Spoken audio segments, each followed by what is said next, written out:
7월 12일 교회 소식입니다. 오늘 예배에 참석하신 모든 분들을 주님의 이름으로 환영하고 축복합니다. 우리 밝은 교회는 성경적인 교회인 신약교회 회복을 위해 영혼을 구원하여 제자 삼는 삶을 교회의 존재 목적으로 품고 있습니다. 오늘 예배를 통해서 구주이신 예수님을 만나시고 하늘의 복 많이 받으세요. 2026년 사역 표어입니다. 다 같이 읽겠습니다. 시작. 살리시고 채우시는 하나님만을 바라봅니다. 놀라운 회복의 은혜를 위한 특별 수요 예배가 7월 22일 수요일까지 저녁 8시에 있습니다. 주제는 회복되리라이고 담당은 담임 목사님입니다. VIP 명단 제정리가 오늘까지 있습니다. 방법은 현재 섬기고 있는 VIP 중심으로 각 목자에게 제출해서 목자가 초원지기에게 제출합니다. 담당은 초원지기 목자입니다. 목장 선교지 변경이 있습니다. 어울림 목장이 일본 센다이 목장으로 변경됩니다. 선교사는 강성광, 김유영 선교사 부부입니다. 싱글 연합수련회가 7월 17일 금요일에서 18일 토요일에 있습니다. 장소는 가평 최천사 펜션이고 담당은 송미영 사모님입니다. 청소년 수련회가 7월 22일 목요일에서 25일 토요일에 있습니다. 장소는 가평 원코리아 리조트이고 담당은 박성우 지사님입니다. VIP와 함께하는 물놀이 잔치가 7월 25일 토요일에 있습니다. 장소는 밝은 교회이고 담당은 윤찬희 전도사 조한희 목자입니다. 자녀들과 함께하는 세겹주일 저녁 기도회가 7월 27일 월요일에서 8월 7일 금요일 2주간 있습니다. 주제는 금식의 영성이고 담당은 최병기 목자님입니다. 예배의 복이 신앙의 회복입니다. 주일 연합 예배, 누가복음 시리즈 18, 가장 귀한 이름 동역자, 놀라운 회복의 은혜를 위한 특별 수요 예배 5, 육신 회복. 다음 주는 김복순 목녀님의 간증 설교가 있습니다. 설교 동영상을 보며 말씀의 삶을 살려고 노력합니다. 설교 동영상으로 VIP와 결석한 목원들을 섬깁니다. 돕는 기도 부탁드립니다. 주님, 26년도에는 살리시고 채우시는 하나님만을 바라보며 살아가도록 도와주시옵소서. 주님, 우리 모든 성도들이 정시기도와 말씀 묵상을 통하여 성령님의 인도를 받으며 살아가도록 도와주시옵소서. 주님, 기도와 섬김으로 목장마다 1년에 한 명의 VIP가 세례받고 두 목장이 분가하도록 도와주시옵소서. 주님, 다음 세대가 건강하게 세워지도록 도와주시옵소서. 주님, 팀별 여름 행사 가운데 놀라운 은혜를 내려주셔서 필요와 부족이 채워지도록 도와주시옵소서. 교회 청소 섬김 목장입니다. 7월 11일은 주닮은 목장, 7월 18일은 작은 교회 목장이 섬겨주시겠습니다. 교회 중식 섬김 목장입니다. 7월 12일은 쉼터 목장, 7월 19일은 작은 교회 목장이 섬겨주시겠습니다. 항상 교회를 섬겨주시는 밝은 가족들이 자랑스럽습니다. 금주의 한마디, 돕는 기도, 특별 수요 예배부터 시작된 이번 여름 모임들을 축복합니다. 이번 주에 있는 싱글 연합 수련회, 그 다음 주엔 청소년 수련회와 어린이 물놀이, 그리고 자녀들과 함께하는 세겹주일 저녁 기도회와 목자 컨퍼런스가 있습니다. 이 모든 모임과 섬김 가운데 하나님의 도우심을 위해 모든 목장에서 함께 돕는 기도 부탁드립니다.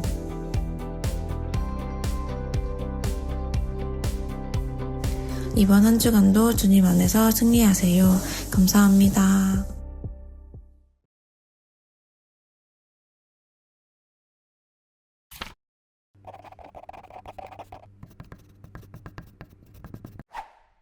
날이 많이 뜨거워졌어요. 그죠? 그러니까 이제는 열대야가 와서 밤에 24도가 넘으면 열대야랍니다. 근데 이제 밤에 주무실 때 조금은 좀 힘드시고 어려우실 수 있죠. 그런데 그 땡볕 가운데 교회를 섬기기 위해서 또 섬겨주신 손길들이 있어요. 그래서 너무나 감사하고 여름이 되면 우리 교회에서 가장 더운 것은 식당입니다. 그 부엌에서 일하시는 분들이 가장 힘들고 어렵습니다. 왜냐하면 에어컨이 있는데 그 에어컨이 역할을 못해요. 불을 떼니까 거기서 하다 보면 땀이 그냥 얼마나 많이 흐르는지. 저도 잠깐 있어 봤는데 여름에는 식사를 하지 말까 그럴 정도로 수고하고 애를 쓰십니다. 그러니까 여러분들 식사하실 때 꼭 이렇게 한 번씩 부엌 보고 고맙다고 한 말씀 해주시면 너무 좋을 것 같아요. 뿐만 아니라 또 교회를 섬기기 위해서 이 모양 저 모양으로 섬겨주시는 분들이 있어요. 교회 꽃 한 송이도 누군가의 손길이 있어야지 피어나고 아름다워지는 것 같아요. 그리고 교회 새벽과 오전, 오후, 저녁에 오셔가지고 기도하시는 분들이 또 우리 교회에 참 힘이 아닐까 그런 생각을 하게 됩니다. 여러분, 교회는 한 사람이 잘해서 되는 게 아니고 동력해야 잘 됩니다. 동력할 때 하나님이 역사하시고 은혜를 열어주시는 것 같아요. 근데 옛날에 있는 성도들이 오해가 있었던 것 같아요. 목사님만 잘하면 되지, 목사님만. 교회가 목사님 거지 라고 하는 생각들이 있는데 성경은 그것을 동의하지 않아요. 성경은 우리가 함께 하기를 원합니다. 부족함이 있을지라도 연약함이 있을지라도 함께 하는 것이 교회입니다. 그래서 우리 성도들이 가지고 있는 은사나 재능이나 여러분들이 할 수 있는 그런 열정과 마음만 있다면 우리는 언제든지 함께 할 수 있는 교회가 되어야 됩니다. 그럴 때 이 땅에 하나님 나라가 보여지고 많은 사람들이 야, 이런 곳이 있구나 라고 오게 될 것입니다. 우리가 행복하면 그 행복을 전하게 되어 있습니다. 저는 우리 성도들이 행복해서 그 행복을 전해서 VIP들이 교회를 왔으면 좋겠어요. 그래서 여러분들이 행복하시기를 주님의 이름으로 축복합니다. 오늘 주제입니다. 제자는 동역자이다. 제자는 동역자이다. 시작. 제자는 동역자이다. 제자는 동역자입니다. 예수님이 제자들을 세우셔서 하신 일은 동역이었습니다. 사실 예수님 혼자서도 모든 일을 하실 수 있습니다. 예수님은 모든 능력과 지혜가 있는 분이시고 모든 것을 아시고 모든 것에 가실 수 있는 분이었습니다. 그럼에도 불구하고 예수님은 어리석은 12명의 제자와 함께 동역하셨습니다. 3년이라는 시간 동안. 왜 동역하셨을까? 예수님은 왜 제자들을 세우시고 그 제자들에게 일을 맡기시고 그 제자들이 할 수 있도록 도와가셨을까? 예수님은 떠나셔야 되는 분이기 때문에. 우리가 왜 제자를 세워야 되냐면 우리가 영원토록 이곳에 있지 않습니다.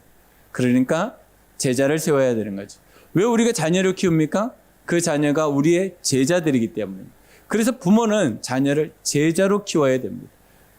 그렇다면 내가 예수님의 제자가 되어야지 자녀들을 제자로 키울 수 있는 것. 그 원리가 성경의 원리입니다. 그래서 제자는 동역자입니다. 동역자라는 말 같이 읽어보겠습니다. 함께 에너지를 쏟아 일하는 사람, 함께 짐을 지는 사람을 동역자라고 합니다. 성경은 우리에게 이것을 에너지를 쏟아 같이 일하는 사람이에요. 함께. 그래야지만 동역자가 됩니다.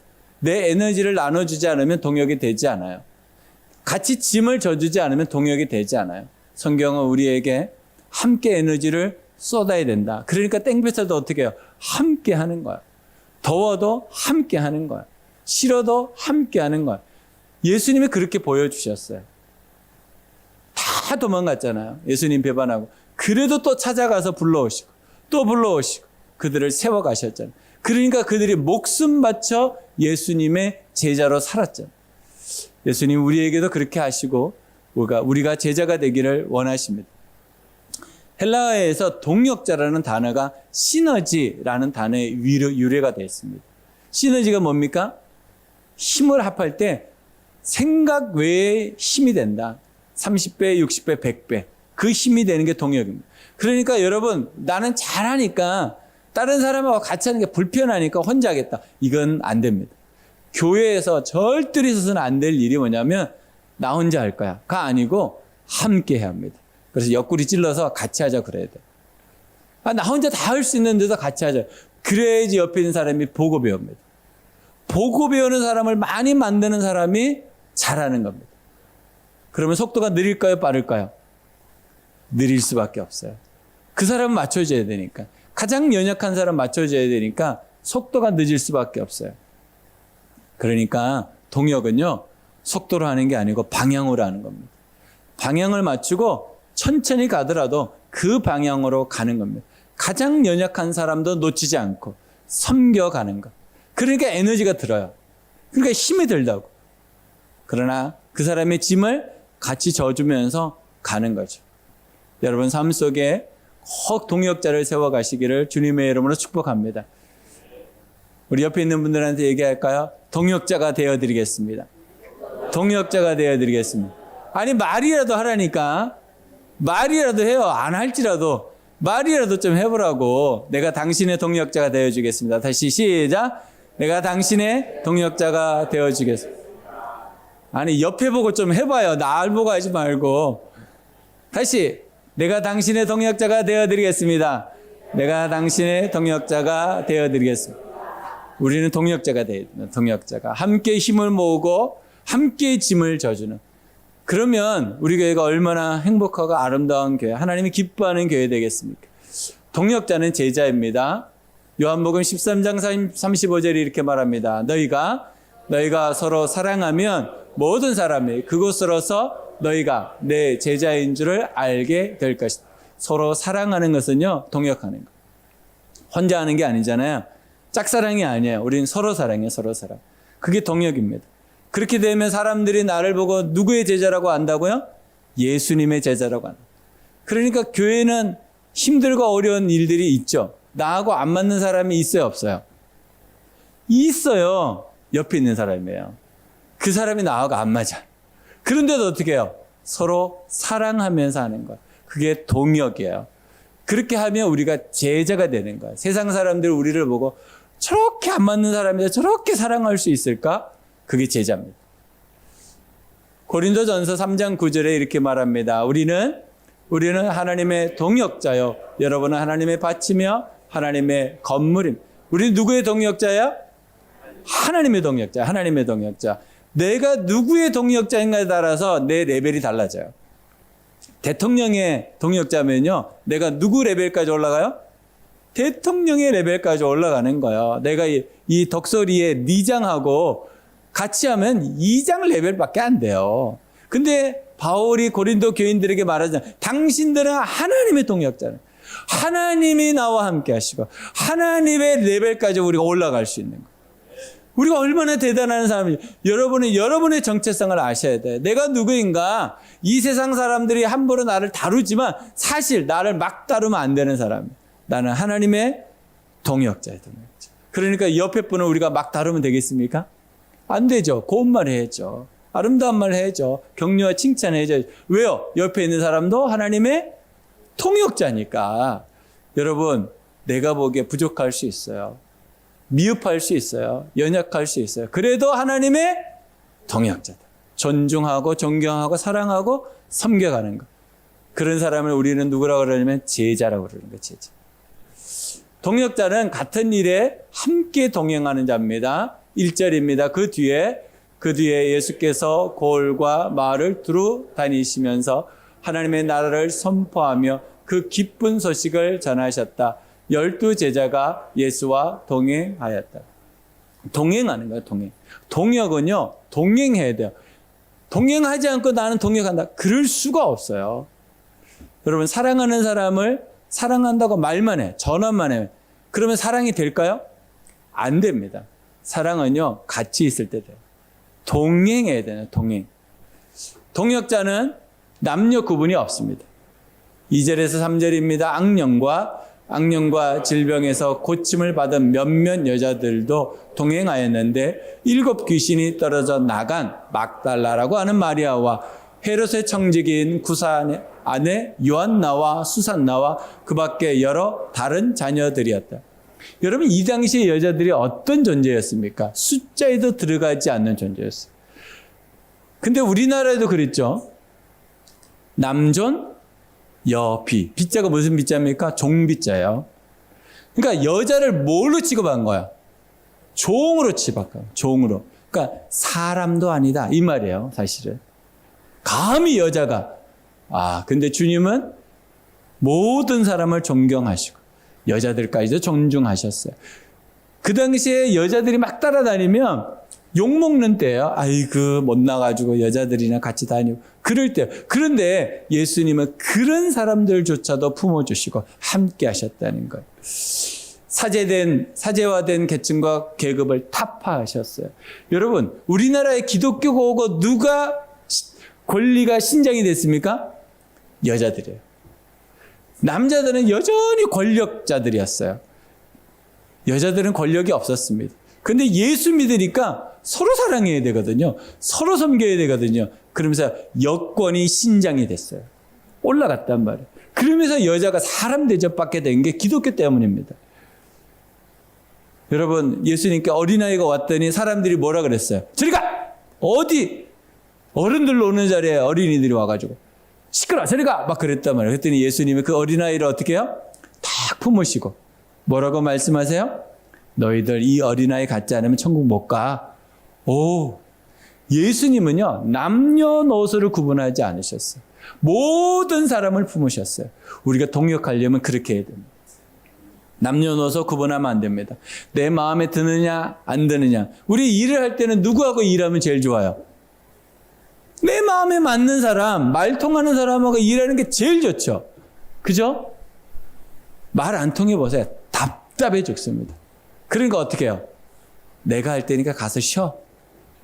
그럼 동역자가 세워지지 않는다니까요. 힘들고 어려워도 같이 있어야 돼, 같이. 같이 있어야 돼요. 그래야지 보고 배우죠. 동역자는 재정으로 섬기는 자입니다. 3절 하반절에 보니까 그들은 자기들의 재산으로 예수의 일행을 섬겼다 이렇게 말합니다. 그러니까 동역하는 것은 우리가 마음을 다하고 재정을 다하고 시간을 다해야지 동역이 되는 거예요. 그걸 우리는 헌신이라고 합니다. 여러분, 헌신하지 않고 동역자가 될 수 있는 방법은 없습니다. 동역자들의 명예 전당이 있어요. 성경에 보면. 그게 로마서 16장에 보면 37명의 동역자 이름이 거명됩니다. 바울이 함께 동역한 사람들. 이 사람들을 우리가 명예의 전당 인물들이다 이렇게 말합니다. 또 히브리서 11장에 보면 믿음의 조상들의 이름이 거명이 돼요. 16명. 이 사람을 우리는 명예의 전당이라고 이렇게 말합니다. 예수님의 제자 12명. 야곱의 아들 12명. 나중에 천국 갔더니 이 12명이 보좌에 앉아 있잖아요.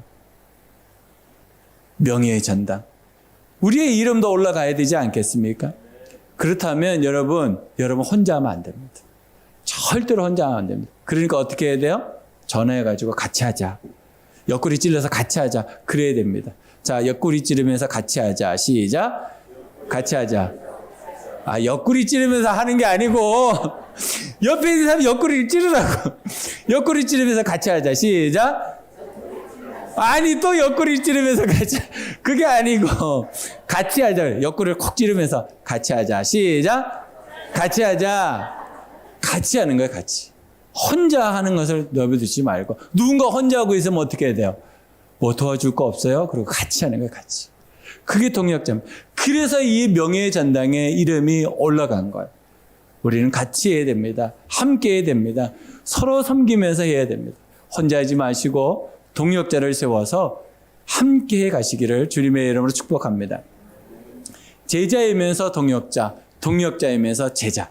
이게 성경에서 말하는 동역자의 실체입니다. 동역의 방향, 목적이 뭘까요? 살리고 세우는 쪽입니다. 동역은 항상 이 방향으로 가야 됩니다. 동역하는데 가서 분쟁이 생겨, 갈등이 생겨, 모든 모임들이 깨어져 버려요. 그럼 동역한 게 아니에요. 동역은 어떻게 해? 내가 죽고 상대를 살리려는 거예요. 그 사람을 성공시켜주기 위해서 내가 섬기는 거예요. 그게 동역이에요. 그래서 누가 동역을 가장 잘할 수 있을까요? 부부예요, 부부. 그런데 동역이 가장 깨어지는 곳이 어디입니까? 부부예요. 이게 제일 힘들고 어렵거든, 동역이. 왜냐하면 가까울수록 어려워요, 동역. 그러나 가깝지 않으면 할 수 없는 게 또 동역입니다. 그러니까 살리고 세우는 쪽으로 섬겨가야 돼. 그럼 어떻게 하는가? 사랑으로, 사랑과 섬김으로 영혼을 구원하여 제자로 세우는 삶. 이게 우리의 방향이에요. 동역의 방향. 이것을 위해서 동역하는 겁니다. 그러려면 누군가는 십자가 져야 되겠죠. 예수님이 십자가 지시니까 12명의 제자가 세워지고 그 12명의 제자가 죽어가니까 초대교회에 놀라운 기적들이 일어난 것이죠. 여러분, 동역의 방향 우리가 정확하게 알고 속도를 늦추더라도 한 사람 한 사람 제자를 세워가는 우리 밝은 교회 되기를 주님의 이름으로 축복합니다. 성경대로 합니다. 성경대로. 우리는 성경대로. 동역자도 성경대로. 어떻게 해요? 단순한 성경에서. 성경이 시작. 성경이 그렇다고 하면 그런 줄 알고 성경이 아니라면 아닌 줄 알고. 이게 성경대로. 그러니까 성경에서 동역자를 세워라 라고 했다면 우리는 동역자를 세워야 됩니다. 힘들고 어려워도 자꾸 옆에 사람들을 세워가야 돼요. 기다려주면서 섬겨주면서 사랑하면서 결국에는 내가 떠나고 난 다음에 그 사람들이 이 자리를 섬겨갈 거예요. 혼자 살지 마시고 함께 가십시오. 그것이 성경의 말씀입니다. 성경대로입니다. 단순한 성경의 순종, 성경이 하라고 하면 하고 성경이 하지 말라고 하면 안 하는. 성경이 그렇게 하라고 하면 순종하는 거죠. 하지 말라고 해도 순종하는 성경대로라는 거. 성경대로 해야 됩니다. 그럼 어떻게 동역자로 살 수 있을까요? 세 가지입니다. 첫 번째, 마음의 짐을 같이 집니다. 마음의 짐을 같이 집니다. 시작. 마음의 짐을 같이 져야 돼요. 마음의 짐을. 갈라디아서 6장 2절입니다. 여러분은 서로 남의 짐을 져 주십시오. 그렇게 하면 여러분이 그리스도의 법을 성취하실 것입니다. 같이 져요. 짐을. 내 짐 지기도 힘든데 남의 짐까지. 그거 하려고 우리 목자 목녀 된 거예요. 그거 하려고 밝은 교회에 출석하는 겁니다. 남의 짐 져주려고. 여러분, 우리가 예수를 왜 믿습니까? 남의 짐 져주려고 합니다. 남의 짐 져주려고. 여러분, 남의 짐 져주는 게 쉽습니까? 어렵습니까? 너무 어렵습니다. 내 짐도 힘든데, 내 코도 석잔데 남의 살필 일이 어디 있겠습니까? 그런데 그렇게 가야 된다. 그래야지 살리고 세우는 일이 있는 거예요. 기억하고 기도하는 거. 이게 마음의 짐을 지는 겁니다. 교회 기도 제목이 올라와요. 그러면 그거 봐야죠. 보고 함께 기억하고 기도하는 겁니다. 여러분, 밴드에 글을 올려요. 그러면 여러분 꼭 보시고 댓글을 다십시오. 같이 기억하고 기도하는 것이 마음의 짐을 지는 겁니다. 교회가 지금 어떻게 무슨 일을 하는지도 모르고 있다면 그건 마음의 짐을 지는 게 아니에요. 발만 그냥 교회에다가 둔 거지. 이렇게 행사들이 있어요. 수요일날 특별 수요 예배 드리니까 오십시오. 4주째 얘기해도 안 오시는 분들이 있어요. 짐을 같이 져주십시오. 함께 기도하고 져줘야지. 회복되기를 기도해야지. 목원들 데리고 와서 같이 기도해야지. 하나님께서 회복을 주시죠. 이번 주 수요일은 육신의 회복을 위해서 우리가 함께 기도할 텐데 금식하고 오시기 바랍니다. 저도 금식할 거예요. 금식하고 오셔서 하나님이 우리를 치료해 주시기를, 하나님의 때 하나님 방법으로 하나님이 원하시는 그곳에서 분명히 함께 하실 거예요. 지금까지 기도하면서 하나님이 그렇게 하셨어요. 그러니 마음의 짐을 같이 지고 여러분 꼭 기억하고 기도하면서 함께 하셨으면 좋겠습니다. 그럴 때 하나님 우리 교회에 놀라운 기적을 베풀어 주실 줄로 믿습니다. 경청과 공감을 통한 나눔, 필요를 따라 섬기는 일, 이것이 마음의 짐을 지는 것입니다. 재정의 짐을 같이 집니다. 재정의 짐을 같이 집니다. 시작. 재정의 짐을 같이 집니다. 빌립보서 4장 16절입니다. 내가 데살로니가에 있을 때에도 여러분은 내가 쓸 것을 몇 번 보내어 주었습니다. 바울이 선교 여행을 떠나요. 그럼 재정이 필요하거든요. 자기가 이제 돈을 벌기도 했지만 재정이 필요할 때마다 빌립보 교인들이 또 데살로니가 교인들이 필요를 채워줬어요. 예루살렘 교회가 기근으로 힘들었어요. 그랬더니 빌립보 교인들이 돈을 모아서 보내주기로 했어요. 성도 간에 돈 거래는 하면 안 되지만 하나님 앞에 드리는 것은요, 여러분 잘 하셔야 됩니다. 목사가 가장 힘들고 어려운 것 중에 한 가지가 단상에서 돈 얘기하는 거예요. 이게 분명히 헌금이고 거룩한 성물인데도 말하기가 어려워요. 왜냐하면 성도들의 형편과 처지를 제가 너무 잘 알기 때문에 또 이게 부담이 될까봐, 어려움이 될까봐 이게 말하기가 굉장히 어려워요. 그런데 이게 복의 통로거든. 말 안 하기도 그렇고 말하기도 그렇고 그러니까 어려워요, 진짜. 여러분, 누군가한테 돈 얘기하는 게 쉬운 사람이 어디 있습니까? 그러나 성경은 우리에게 분명히 말하고 있어요. 그게 복의 통로라고. 여러분, 헌금 세금은 누구 겁니까? 헌금 세금은 누구 겁니까? 따라하세요. 내 거 아닙니다. 헌금은 내 거 아니에요. 하나님 앞에 드리기로 약속한 거지. 헌금 떼먹으면 안 됩니다. 그랬더니 말라기가 우리에게 강하게 한마디를 해요. 도둑질하지 말아라, 이렇게. 세금은 누구 겁니까? 나라 겁니다. 내 거 아닙니다. 그러니까 우리가 재정이 생기면 항상 뭐부터 떼어놔야 돼요? 헌금하고 세금을 떼는 게 그게 하나님 앞에서 정직한 신앙생활이에요. 근데 그걸로 못 넘어가잖아요. 하나님으로부터 복이 오지 않아요. 제가 한번 말씀드렸잖아요. 부자가 되려면 어떻게 해야 된다고요? 돈이 들어오고 뒷문이 닫혀야 돼요.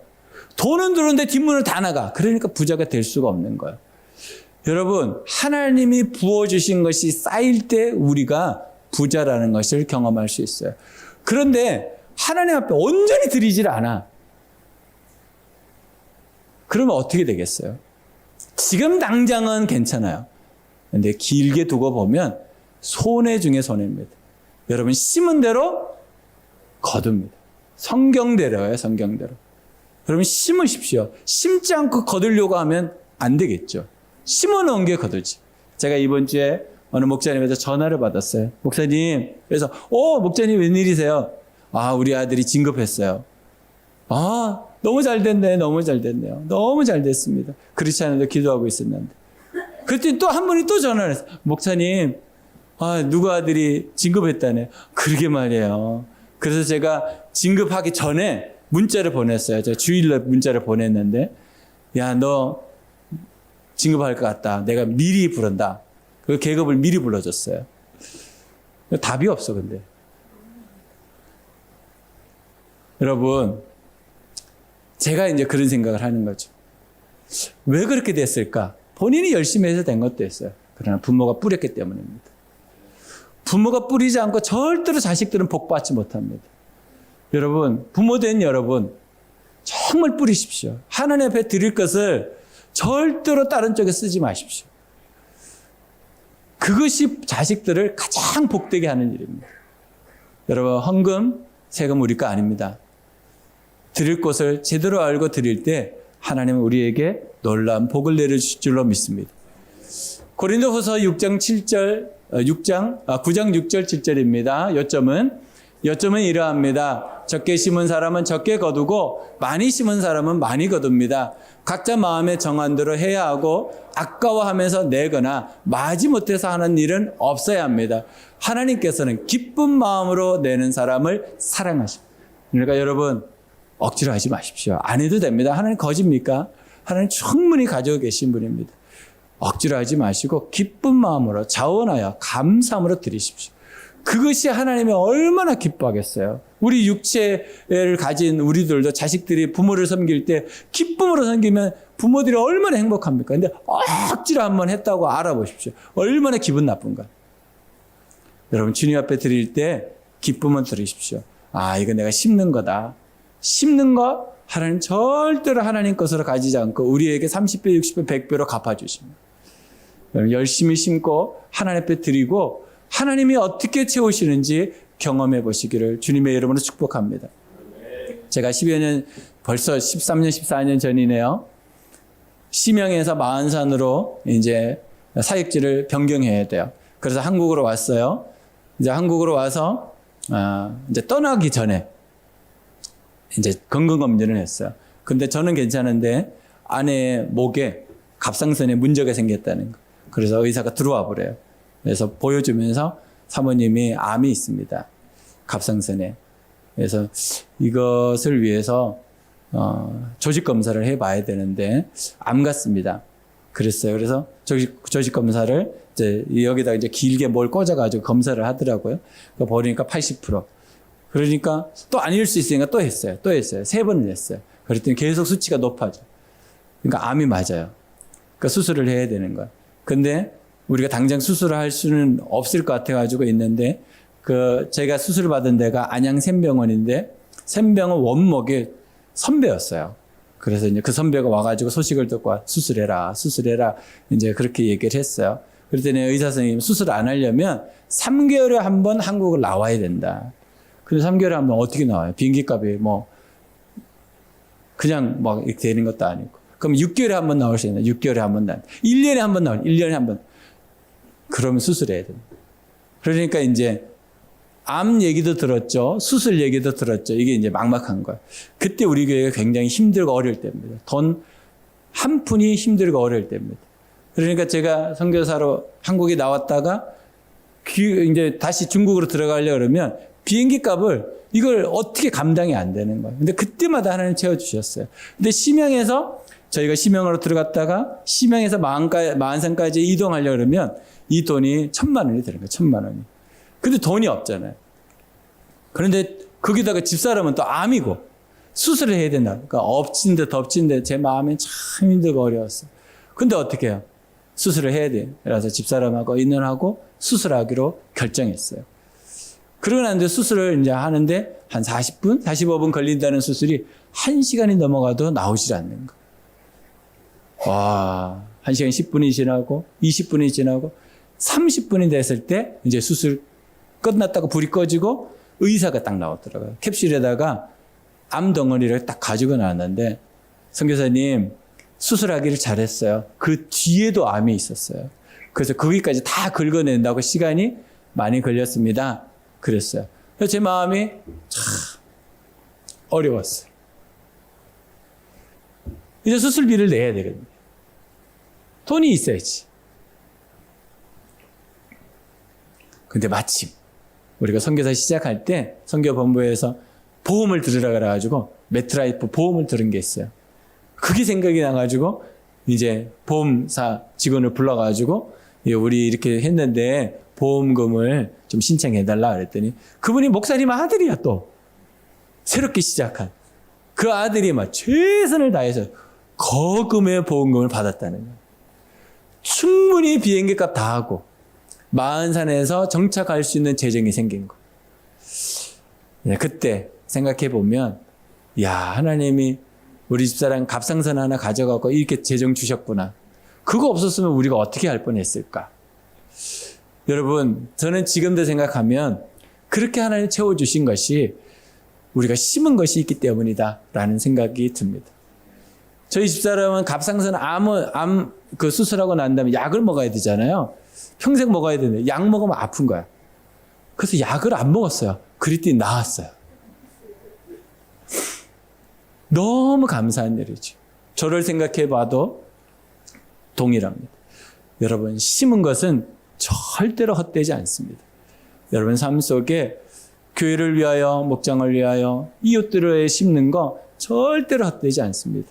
우리 교회가 이게 건물은 있지만 대출 받은 것도 있고 여러 가지가 있어서 우리 성도들이 매달 씨앗 등금 하잖아요. 그것 때문에 우리가 부도나지 않고 지금 가고 있는 거예요.